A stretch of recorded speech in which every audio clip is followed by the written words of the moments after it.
And here we go. Hey there, I'm Jim Munchback, and this is it's 1 April. That's April Fool's Day, year of our Lord 2025.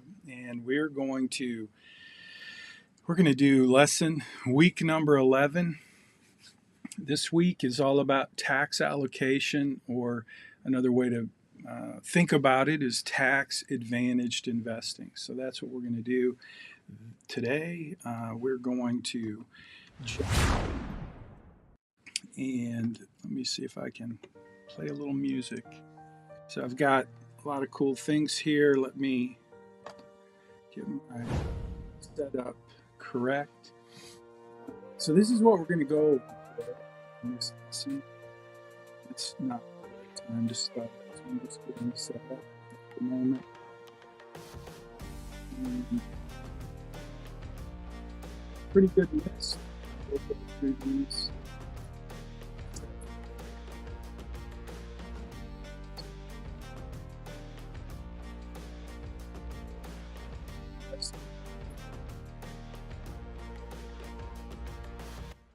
Stop it. I don't know about you. Leave a comment below if you like the music. I've got lots of music. You can see I've got way too many toys, and you can see I like to play with my toys, but yeah, I've got this new little gizmo here, and it's just for music. So I can push a button. That's called rope. I don't know, it's kind of nice. So again, I'm playing. We're if you're with us getting ready for this lecture in personal finance, this is harp, so I'm previewing harp. Do you like that? Kind of like that. Can you hear it? Can you hear the volume? If you're in the Zoom room, leave a chat. Let me know. If you're listening on YouTube, Facebook, or LinkedIn, please leave a comment below and just let me know what you think about music. So this is harp. This is harp. Oh, I stopped it.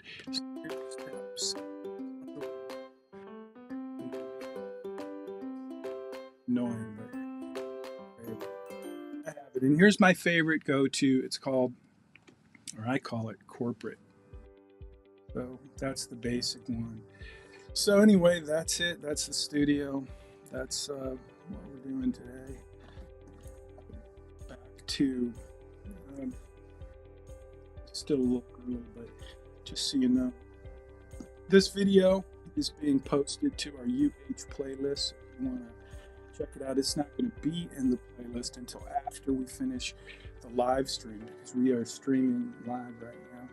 And you'll see a link if you go to the video on YouTube. You'll see a link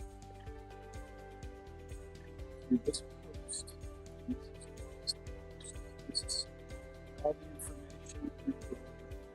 And it's got a lot of information you're going to need through the course if you go UH Final Four. So this is what you're going to work on in your financial plan as well. You're going to do a little bit of tax allocation or tax advantaged investing. I think you're going to find this to be hopefully very helpful. It's going to piggyback on what we talked about last week when we talked about the investment strategies. So this is today's lesson: tax allocation, tax advantaged investing. If you're a financial planner or an investment manager, you think of it typically as tax allocation. But basically what we're talking about is types of accounts where you're going to put your money. What type of account, not what you're going to invest in. That's a different conversation. This week it's all about types of accounts. Now, I don't see any questions at the moment, so I'm going to turn off the music, and I think I'm going to go here and start. Let me get rid of that. So if you look at the ticker below, you'll see we've got kind of all the things that we're going to include. So tax allocation strategies. What did I just do? There we go. So I'm just going to run through these pretty quick. We've got tax advantaged investing. I'm looking at my screen over there to make sure I have the right talking points. But last week I introduced you to, maybe it was a week before and last week hopefully, but I talked about the perfect investment. We talked about the 401k and why that is such a special type of account. And so I want you to be aware of that. You're going to do a little homework this week to refresh yourself about the 401k, what it is, how it works, what are the rules, boundaries, and limitations. We're also going to spend a few minutes and talk about the Roth IRA, which is the only tax-free investment I know of. And today is April 1st, so if you're thinking about contributing to your Roth IRA, this is just a little extra free tidbit if you're in the course. You have to contribute. You have until my birthday, which is April 15th, to contribute for last year. So if you want to make a contribution for tax year 2024, you can do that all the way up until April 15th. After that, you lose the opportunity. Now, we're going to talk a little bit about tax penalties, but mostly you're going to do some work this week, some reading, some research, and you're just going to learn about the tax penalties that come with these types of accounts, because you get some benefits in tax advantaged investing, but you also get some penalties if you decide to take money out early. Each of these different types of accounts has a little bit different rules for eligibility. So you're gonna really, I don't expect you to be an expert on all of these types of accounts, but I would really encourage you to think about the top 3 types of accounts that you're going to want to be understand for your investing career. So number 1, if you work for a corporation, the 401k. The Roth IRA is super important. A lot of 401k plans now will allow you to do a Roth 401k or 401k Roth, which is same thing as a Roth, but with higher limits, and it's a great deal. So you're going to want to get familiar with what that is and what are the rules, boundaries, and limitations around that type of account. You want the whole idea of tax allocation and tax advantaged investing is to take advantage of the IRS code. That's the second law of personal finance, the law of tax advantaged investing. And the IRS makes the law, they make the rules, and our job is to take advantage of them. And that's really what this lesson and this lecture and your assignment this week is all about, is to help you see in your financial plan how that impacts the projected returns of your money. Because when you're making a lot of money, as you get into your career, you're going to make more and more money, and you want to have tax deferred, not just for the tax deduction, which we talked about a little bit when we talked about the 401k, but you also want to have the tax deferred growth. So those investment strategies we talked about last week, diversification, asset allocation, dollar cost averaging, a very important, one of my favorite strategies, and then portfolio rebalancing, especially those last 2, dollar cost averaging and portfolio rebalancing. If you're doing that in a tax advantaged account, then you're not paying taxes when you sell those winners and buy those losers and rebalance your portfolio. And so trust me, it makes a big difference over your investing lifetime. So those investment strategies really come into play when we're talking about tax advantaged investing. So tax allocation strategies, that's different than asset allocation strategies. And asset allocation strategies, remember, we're talking about allocating your investment assets according to different asset classes. So you mix it up a bit. Remember Farmer Joe who was buying cows? If you're a farmer, you want cows, you want pigs, you want horses, you want hay, alfalfa, soybeans, whatever. That's being diversified so that all of your income isn't coming from one crop or one product, in this case, pigs or cows or chickens. So for you, you don't want all of your portfolio to be in large cap stocks. You don't want it all to be in international stocks. You don't want it to all be in bonds. So that's asset allocation. That's what we did a little bit of last week. And you got to play around with that in your financial plan to see how it moved the needle on your probability of success. So that's what we're going to do today. Let's see. We've also got, we're going to talk about types of accounts. Really, we're going to talk about the 401k a little bit, the IRA a little bit. In fact, let me just do that now. So let me do this. So this should take us to the 401k plan, which we talked about last week. Remember, I call it the perfect investment because if you're working for a company, the company is making a match. I had lunch. No, it wasn't lunch. I just met him at the roller skating rink. One of my dear friends, Adam. Adam has been my friend when he was a little kid. We called him, well, I'm not going to say his last name, but he's a very entrepreneurial young man. And I got to see him catch up. We're going to have coffee next week. But Adam was just telling me where he was in his financial life, and he has done really, really well.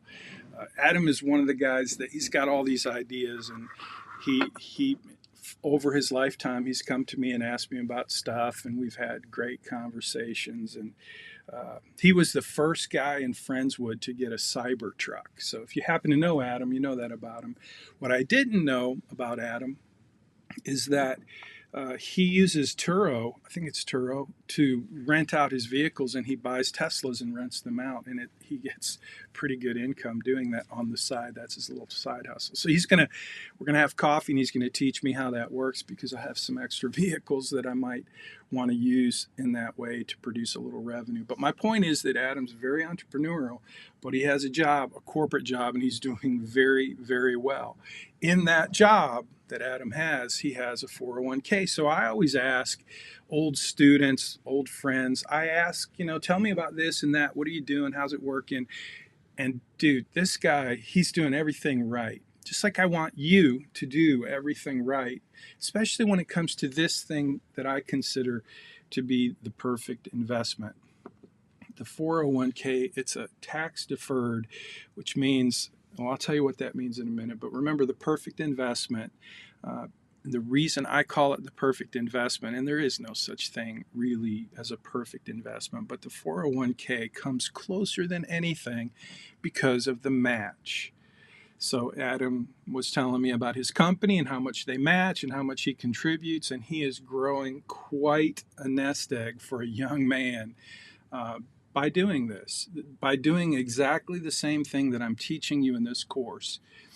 He's not just doing the 401k, he's also doing backdoor Roth IRAs because he makes too much money to just contribute straight up to a Roth IRA. So I hope you are all in the same place that Adam is in as you move forward in your career. By the way, Adam went to Texas Tech, so he's not one of us, but he's a great guy. Anyway, go Houston. All right, so the 401k plan, I want to just kind of highlight again the reason it's the perfect investment. Number one is you get that match, but number two is you get a tax deduction. So again, I think I used the example, you work at Shell Oil Company, and they have an 8% match. That may not be true today, but at one point it was true. I believe it was. But anyway, we said you made $100,000 a year, which may seem like a lot of money, but when Adam told me how much money he was making, I was just blown away that a young guy his age is making the kind of money he's making working for a large corporation. So anyway, you work for Shell, you make $100,000 a year. You're able to contribute how much? Well, you're going to learn that this week. You're going to do a little review. Maybe check out ChatGTP or Google and just see what are the contribution limits for a 401k this year. And you'll see what that number is. I don't have it on the top of my head. It changes almost every year. but your 401k allows you to contribute to that type of account. And the 401k is a type of account that gives you a tax deduction, and that's the second big beautiful thing about a 401k. Not only do you get the match, but you get the deduction.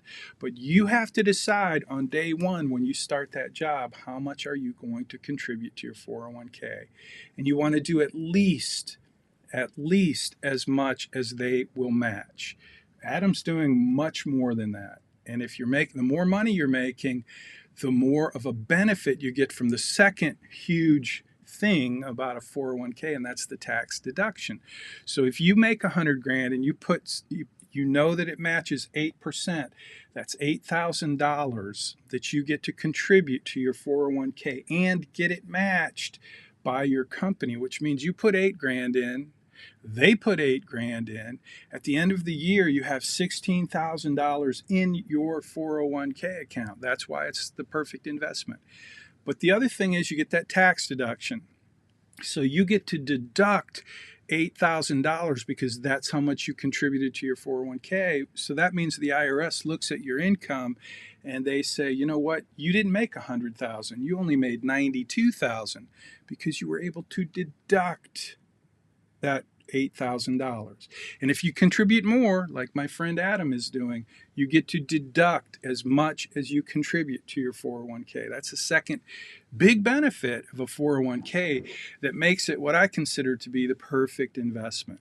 Okay, and then the third one is that simply in all tax advantaged accounts like a 401k, in this case, it's a tax deferred account.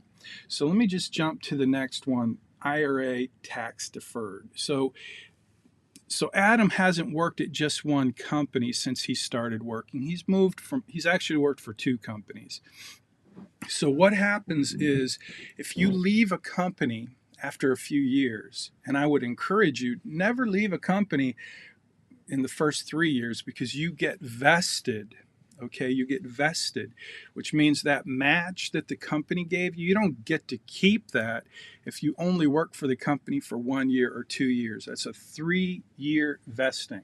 So you want to stick around for 3 years. And that's what Adam did. But when he left his first company, it was Coca-Cola, when he left that company, he got to roll over his 401k account into an individual retirement account, IRA. You think that stands for individual retirement account, but technically it stands for individual retirement arrangement. But anyway, the point is that the IRA is tax deferred, just like the 401k. And when you have a 401k and you leave the company, then you get to roll over the money that's in your 401k account into an IRA tax deferred account. So keep those terms in mind. They're 2 different types of accounts, but they're very similar. The beautiful thing about the 401k is you can put a lot of money in it. An IRA, an individual retirement account or arrangement, you have different limits, and that's what you're going to learn this week. Now, the third one that I want to just talk about is really important. So the Roth IRA, let me get here.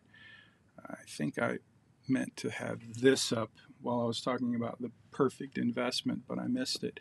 So let's talk about the Roth IRA, tax-free investing. Now, tax advantaged is a category. That's what we're talking about, tax advantaged investing. Remember, it's the second law of personal finance. The IRS makes the rules. Your job is to take advantage of them. So one of the things that the IRS did in 1998 is they introduced this thing called a Roth IRA. And it's something I've been doing every year since 1998. So you get to contribute. I'm not going to tell you what the limit is, how much you can contribute. There is a limit because the IRS always limits good things. And that's what you really want to learn. The big idea of tax advantaged investing is learn what are the rules, boundaries, and limitations. And then to take advantage of it, what you do is you put in as much as you can and terms of the contribution limits. So if you can contribute to a Roth IRA, you want to do that. For most people, you want to do that, and you want to put in how much? As much as you can. The limits change pretty much every other year or so. And your job this week is to figure out how much could you contribute to a Roth IRA. So once you start working and making some money, I want you to contribute to your 401k, and I want you to put as much as you can to at least get the match. But then in addition to that, I want you to contribute to a Roth IRA. Remember, a 401k and an IRA, a traditional IRA, is that IRA, traditional IRA, that is a tax deferred. So the 401k and the IRA, traditional IRA, those are both tax deferred. But the beautiful thing about the Roth IRA is it's tax free. So what does that mean? It means a couple of things. Number one, a Roth IRA does not give you a deduction. Remember the 401k, you get that big tax deduction, and you get that if you invested in a traditional tax deductible IRA. You get a deduction, a tax deduction, which means your income goes down and you pay less tax, and that's good if you make a lot of money. But the Roth IRA doesn't give you that benefit. Instead, because you're using after-tax funds to contribute to your Roth IRA, instead you get to have money in an account that grows tax-free. So what that means is when you get to be my age or older, you have to be 59 and a half, not 69, 59 and a half in order to take money out of most of these accounts without getting a penalty. 59 and a half. So by the time you get to be 59 and a half, if you decide to take money out of your Roth IRA, you pay no tax on the growth. So imagine if you started in 1998 and you bought Apple stock every year, if that's the only thing you bought. I did a post not long ago where I showed how much money you would have in your account if you invested in Apple stock starting in 1998. And it's really fantastic. I'm not going to talk about that today, but you can imagine if you want to think about what's the benefit of a Roth IRA. I want you to just think about something like an Apple stock. And I never would encourage you to invest in one stock in your Roth IRA, but just for an example, if you did that, the money that the growth in Apple stock and the number of times that it did a reverse split where they took one share and lowered the price and gave you 7 shares. They've done that like 7 times, I think, over the years. But at any rate, if you did the math, and I did the math with a little help from ChatGTP, because I wanted to see what would that account look like, and it was unbelievable. So the Roth IRA, just think of it this way. If you did invest in Apple stock, when you took the money out when you're my age, you're paying no tax on the growth. Think about that. And so the difference between the Roth IRA and the 401k or the tax deductible IRA, when you take money out of those accounts, when you get to be my age or older, what happens is then you have income. So you take the money out and it's just like having income. And what do you do with income? You pay income taxes, which is typically a good thing because you're paying those income taxes when you're later on in life. You're taking the money out of those funds to live on, out of those accounts to live on when you're not earning a lot of money. So in that case, you're in a lower tax bracket. So that's how it works. When you're in a higher tax bracket and you're investing in a 401k, you're getting the tax deduction because you're making a lot of money, and that's a good thing. And then when you get older and you're making less money, you take money out and you're paying a lower income tax. You're in a lower income tax bracket. So that's what it's all about. Don't forget taxes and penalties. I have so many people come to me over my lifetime and have a financial situation where they need money and they go and tap into either their 401k or their IRA. And that is the worst thing you can do. I would rather see you put it on a credit card. Honestly, it sounds crazy, but it's true. It's like the worst thing you can do. If there's absolutely any other way to come up with the money besides taking it out of your deferred accounts, your tax advantaged accounts, you're better off getting the money anywhere. A home equity loan, or, you know, just trust me, you want to put this money in these accounts and leave it there until you get old enough to take it out without penalties. So you're going to learn this week a little bit about the rules, boundaries, and limitations for these types of accounts. Okay. So again, eligibility rules. Each type of account is a little different. It looks like I'm on the wrong. Hold on, let me see if I can. Nope. Okay, there we go. Eligibility, well, maybe I have the wrong screen there, but at any rate, let me see if I can go to plan eligibility rules. Every type of account is a little bit different.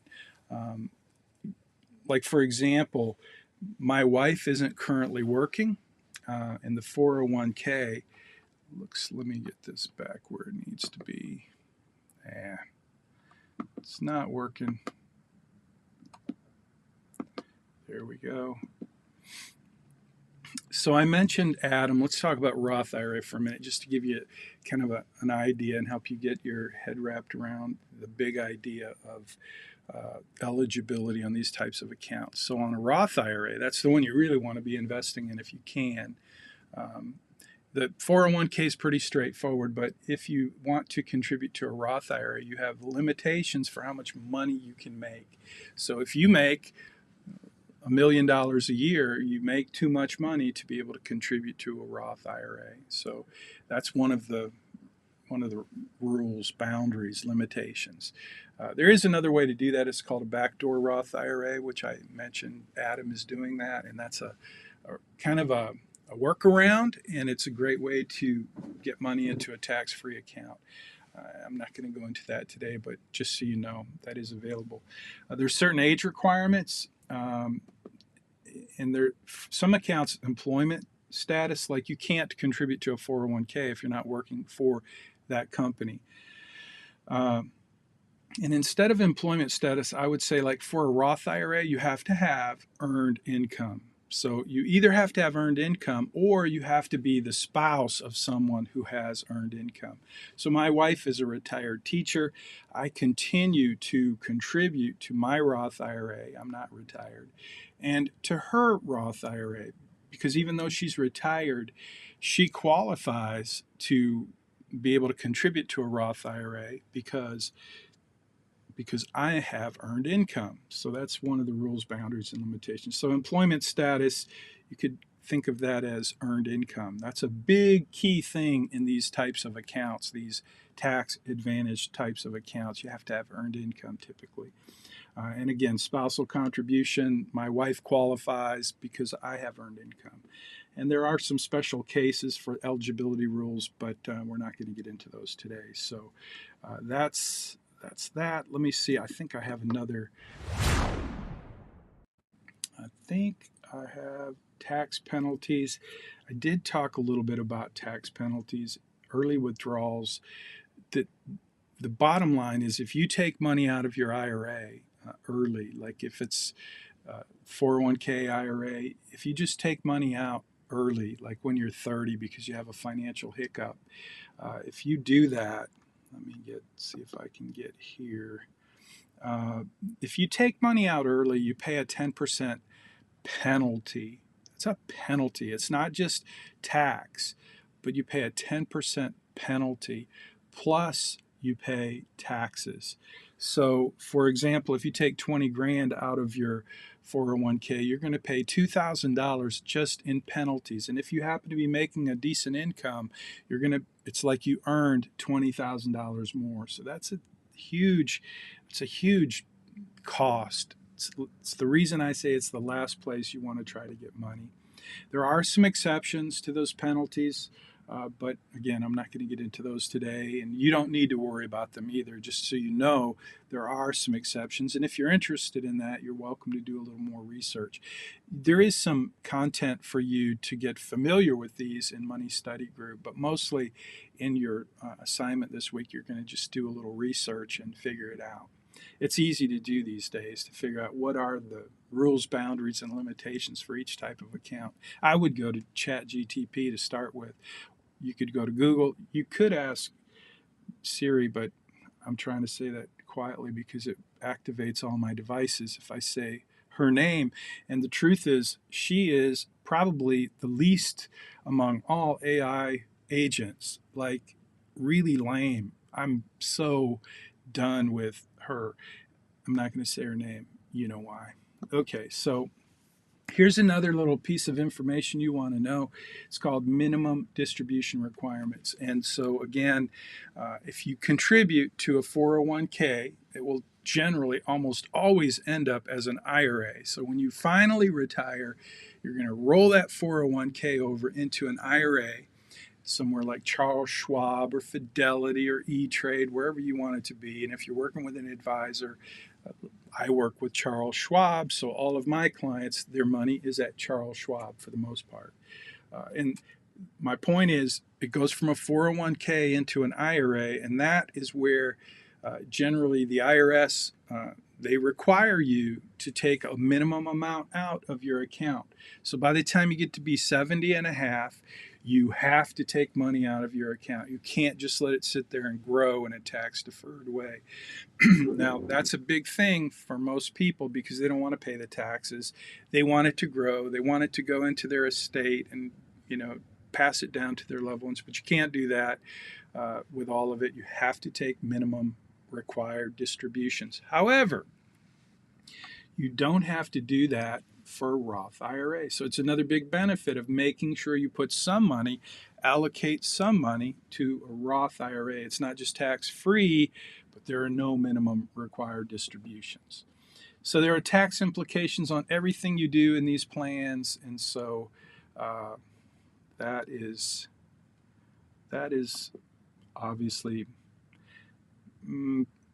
planning to avoid penalties. I don't remember what I was going to say about planning to avoid penalties, except that if you don't have a plan and you get in a financial pickle, don't make your plan the default of going to one of your tax deferred accounts or tax qualified or tax advantaged accounts. Don't make that your plan.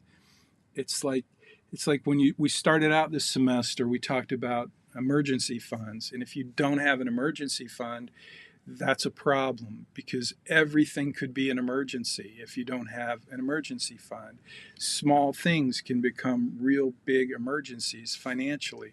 But if you have money set aside, then an emergency, it's not really an emergency. It's just something that happens that requires you to dip into your emergency fund. But if you have no emergency fund and you have a hiccup, let's say you get laid off for 3 months, or you get sick and you can't work for 6 months, you have hospital bills, whatever it is, and then you don't have a plan because you didn't put aside money for your emergency fund. Now, what are you going to do? What most people do, the first thing they think of is, hey, I got all this money in my 401k or my IRA. I'll just go borrow it, take it from there. But the problem is, it's bad. It's the worst thing you can do. It's the most expensive way to get money because of the penalties and the taxes. So when I say planning to avoid penalties, I think I remembered what I was supposed to say here, and that is have a plan. Don't make that your plan. Okay, so I think we're moving right along. Let me just see what we have here. I'm going to go to the next. That's the wrong one. Okay. So I'm going to get rid of that. Okay, that's it. Wrong asset classes. That's the wrong one. So let me just go ahead and jump over here, and I'm going to show you. Let me get rid of this. And let me go ahead and put that there. Sorry about that. I'm playing with my buttons again, which I do occasionally. I push these buttons and you get to see everything in the studio here. But anyway, back to my iPad.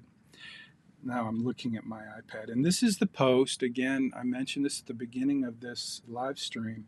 If you want to see what I'm looking at right now, there's a link right in the description of the video, whether you're watching on YouTube or Facebook or LinkedIn, my favorite social network. By the way, look, we're getting to the end of our semester, and I always try to mention that it is my privilege to connect with you on LinkedIn if you're in my course. I have thousands, probably around 13,000 connections on LinkedIn, which is pretty remarkable to me. I mean, I'm just me. Most of those folks are either students or financial professionals, lots and lots of business owners too. But anyway, I like LinkedIn. It's the only place I really spend any time in social, mostly.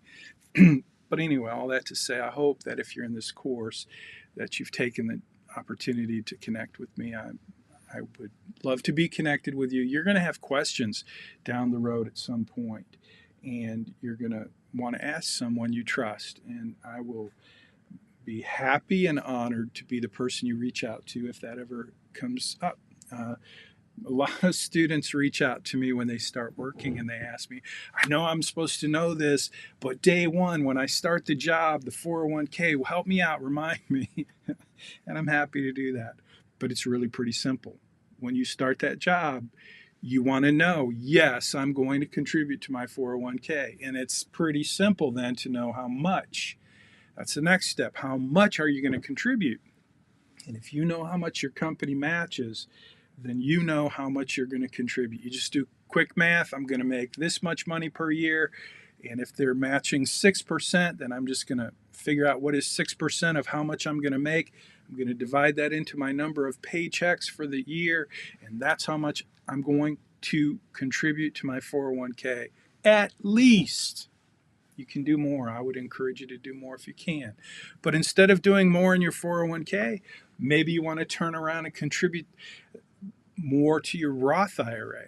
And probably you'll be able to do that right in your 401k. So if you need help figuring that out when you start, I'm available and I'm happy to help.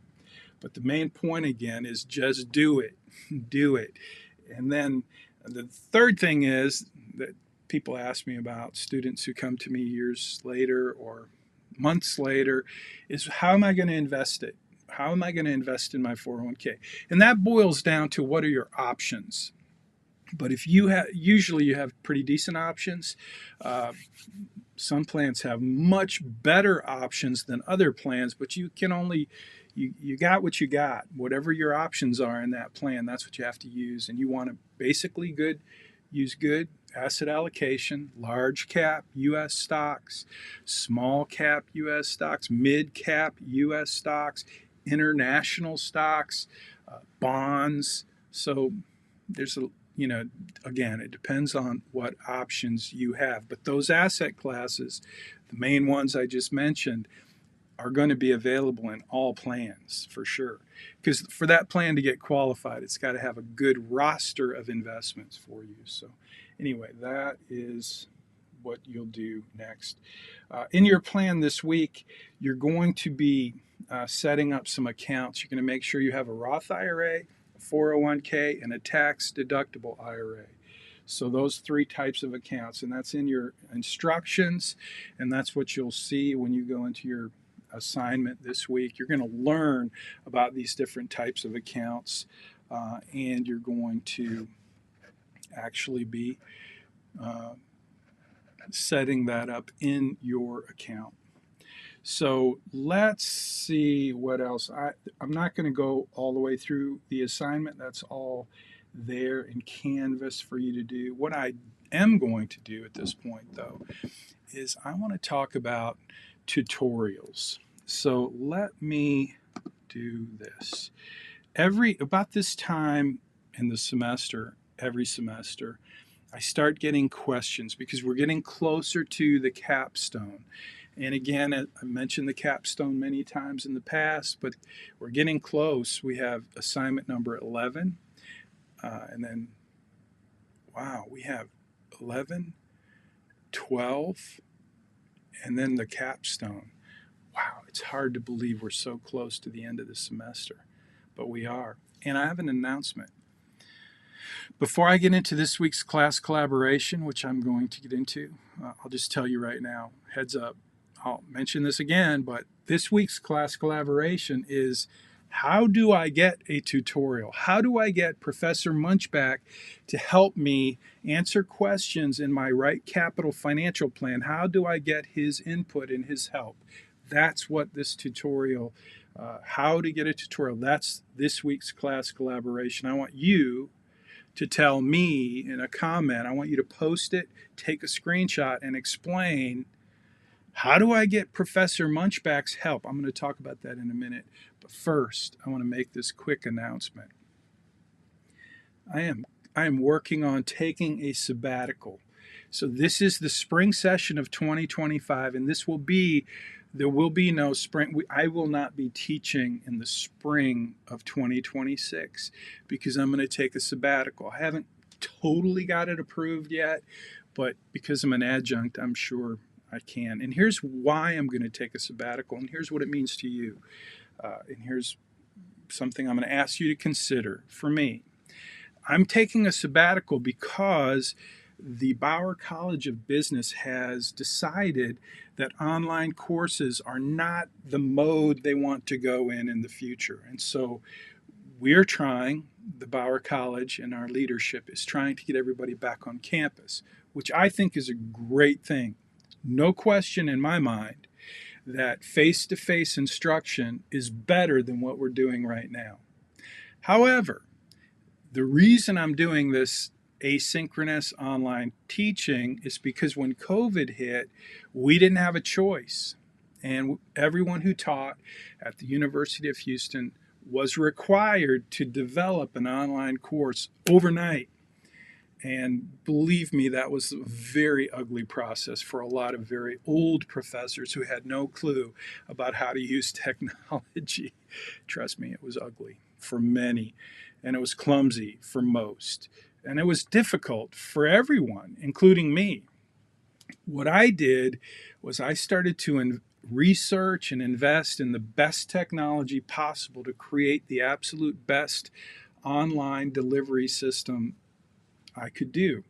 And I think I did. I mean, I'm not saying I did a great job or did everything perfectly or even right, but I promise you I did enough research to figure out what the best tools and technology were that were available, and they were not cheap.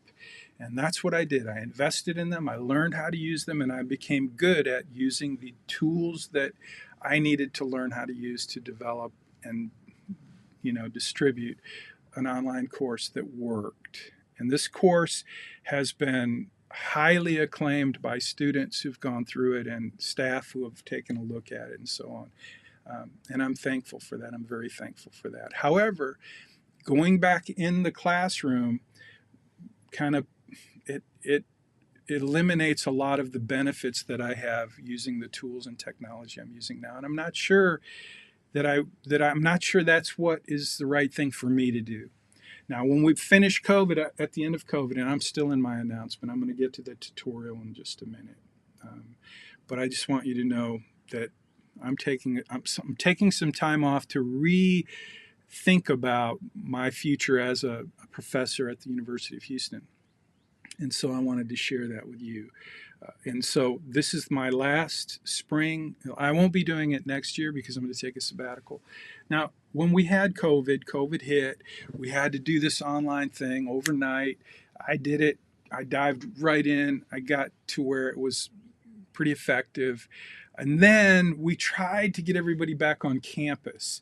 And so I came back on campus and started teaching on campus. And when I did that, that semester was like a test drive for me.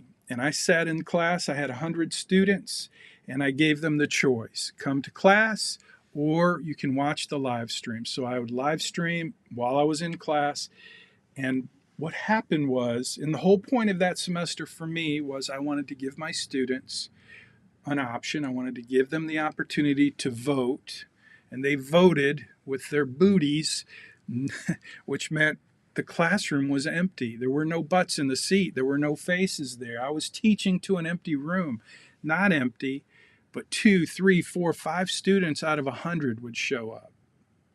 And I got the message loud and clear that my students, the students who I engaged with, at least during that semester, were voting for asynchronous, online, on-demand courses.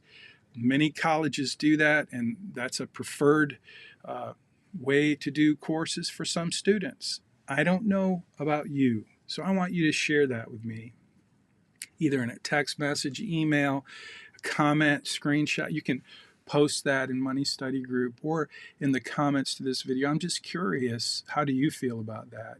Frankly, I'm just not all that excited about traffic, and I'm not all that excited about parking on campus, and I'm not all that excited about sitting in a classroom with students who would rather be somewhere else. I'm just not sure that that's the right thing for me. Although I have no doubt that in-person instruction is better. This course is a little different. We use a lot of technology. We're working on the financial plan. You're using right capital. So what's the right answer? I don't know. But I promised my leadership I would think about coming back on campus. And I am thinking about that because I love teaching. And this course means, well, it means a lot to me to be able to take what I've learned over my career and over my investing life as a certified financial planner and give it to you and teach you. That's one of the highlights of my professional or personal life, really, and I'm grateful to be here, but I'm just not sure about the next chapter. So I wanted you to know that. Okay, back to, so I'm going to take a sabbatical. I'm going to take a whole year and think about it, and I'm going to be asking a lot of students to share their perspective as I think about it. So please, if we're not connected on LinkedIn, let's get connected and leave a comment in this video. Just, you have my text, you have my mobile number, so text me if you want to just share your thoughts on that. I know I asked you earlier in the semester about your preference for online courses versus in person, and I appreciated your input, but I want to give you another chance to just kind of give me some feedback and help me make my big life decision. Okay, now to the capstone tutorial, and this will be we'll wrap it up here. So every semester we use some type of tool. This semester we're using GroupMe, which is number one. The number one survey response is GroupMe. Students like GroupMe. It's a way for you to ask common questions. Typically, most of those questions have been covered in the Zoom meetings and the weekly live streams. But maybe you missed it, maybe you weren't paying attention, maybe you were watching me on double speed, which is what I would do if I were watching it on YouTube or LinkedIn or Facebook or Twitter, X. I would hit the double time and watch my professor as quickly as I can, because I know you can listen a lot faster than I can talk. But regardless, you have a question, it's not a question that is appropriate for you to text to your professor, but it's totally appropriate for you to ask your cohort. And so that's why we have GroupMe, for you to ask those questions that are common questions. I do not monitor the GroupMe. I set it up for you, and then I ask you at the beginning of the semester to let me know. Text me, email me, call me, whatever, if you have a question that's not getting answered in GroupMe. But every semester, over and over, I get questions from students who clearly are not watching the live streams, and they're waiting till the last minute to do their assignment, and then texting me at 1 o'clock in the morning asking for help. And I'm not willing to do that. So what I am willing to do, what I do want to do, you guys sometimes have some great questions that go a little deeper than what you're going to get from GroupMe. So in those cases, if you have questions and you've been working on your financial plan and you're not sure how to get the needle to move, or why you have such a massive number for your debt strategies when you did your credit crush, and you have these questions that you're thinking may impact your capstone score, I want to help you, and I'm happy to help you. But this is what you're required to do if you want my help. And it's basically pretty simple. And this is what I want. This is this week's class collaboration. It's a secret, so don't tell anybody. Just give me your answers and take a screenshot and tell me, how can you get Professor Munchback to give you all the answers to help you fix your financial plan? I will do that, but here's what I want from you. I want you to send me an email, not a text message. You can text me to make sure I got the email if you want. Text is the quickest, easiest way to get my attention. But I need an email from you with, just like, think of it as an extra assignment for you. I want you to put together a PDF document that says, here's my questions, here's what I'm working on. Next, I want to see screenshots of your plan. Show me the problem you're having. Give me a screenshot. And then show me, what have you done to try to figure that out? Where have you looked? What have you checked? And then just give me your questions. I'm trying to get my probability of success to go from 0 to something more, and I can't figure out how to do that. Or whatever your question is, just give me the screenshots. Tell me your question. Tell me what you've done to try to figure it out. And then finally, this is important, give me permission to use your plan and to do a tutorial. I'll do a tutorial video using your plan with your questions, and we will let the cohort have access to that tutorial so that other students who have the same question you have, or the same questions you have, get the benefit of me answering that question. So that's the deal. I'm happy to give you a tutorial and answer all your questions. But that's what I want from you in return. I want your permission to use that to share with other students who may have the same question. And if that's not cool, if you don't want to do that, no problem. But frankly, I'm not going to do your homework for you. But I will be happy to do tutorials for you, because that benefits the entire course, the cohort, and I want to do that. So that's the protocol. So don't send me, please, don't send me questions that you haven't run through GroupMe. And if you run it through GroupMe and you're not sure, like if you're not getting answers because nobody's responding, that's one thing. That may mean you have a really dumb question that you should have figured out. I wouldn't answer dumb questions, and I get some dumb questions. Mostly, though, if you ask a question in GroupMe, and it's not a dumb question, it's a good question, and students in GroupMe say, hey, that's a good question, or I don't know the answer, I don't know, I had the same problem. If you get that response in GroupMe, please let me know, and I will jump in and get you an answer, and I'll give it to you so you can share it with GroupMe. In GroupMe. So that's kind of the protocol. So far it's worked. Over the years it's worked pretty well.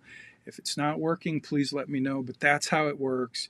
And that's this week's secret class collaboration question, is how can you get Professor Munchback to answer your questions and give you all the answers you need to get 200 points on your capstone assignment. It's called a capstone tutorial. And I'll go through your plan, and I will make sure that you get all of your questions answered. All I ask in return is that you let me share that with the cohort so that other students who have the same question can get their questions answered. And if it's a super easy question, it'll be a very short tutorial, but I'll share it right here on the weekly Zoom meeting. I'll send it to you so you can get it as soon as it's done, but then I'll probably run it on the next week's live stream. So or maybe I'll just post it in the playlist. That's what I'll do. I'll post it in the playlist, and then I'll mention that I did that in the next live stream. So that's going to do it for today. I hope you have a great April Fool's Day. Go Houston. Looking forward to the game. And that's going to do it. So I'm going to end now, and I look forward to seeing your assignments. And next week, I'll review some, kind of wrap things up in the semester as far as points, how many points you need to get what grade. I'll go over that. Most of you are doing great. A few of you are a little behind, but most of you have taken advantage of the early assignments, and that's starting to pay off big time. So I'll see you next week, and I'll see you in the comments in your Canvas assignments as we get those done. Have a great day. Have a great week. Go Houston. See you later.